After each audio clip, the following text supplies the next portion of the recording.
Resmi. Menpan RB menetapkan status PPPK paruh waktu untuk honorer kategori R2 dan R3.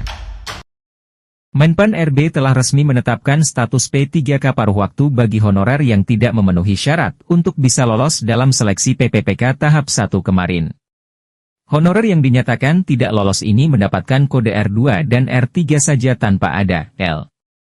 Kode tersebut memiliki arti bahwa honorer lolos dalam seleksi administrasi dan seleksi kompetensi namun tidak memiliki formasi sehingga tidak memenuhi syarat kelulusan yang ditetapkan Menpan RB.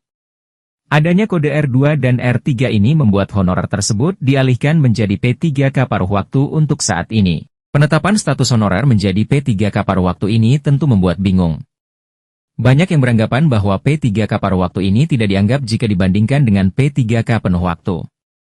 Perlu diketahui bahwa, P3K paruh waktu ini memiliki status sebagai aparatur sipil negara, ASN, dan mendapatkan NIP, nomor induk pegawai, dari pemerintah.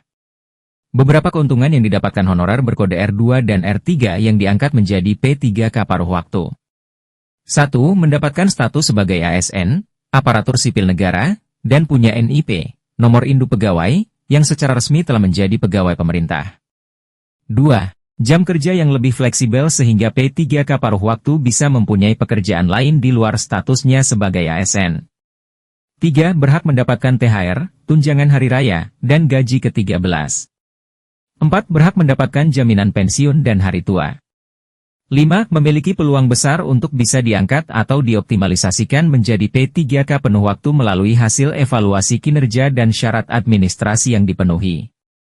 Meskipun berstatus sebagai P3K paruh waktu, namun pegawai honorer berkode R2 dan R3 ini tidak berbeda jauh dari PPPK penuh waktu. Hal yang menjadi pembeda hanya pada jam kerja dan gaji yang diterima oleh P3K paruh waktu. Selain itu, honorer dengan status P3K paruh waktu akan memiliki kesempatan menjadi P3K penuh waktu.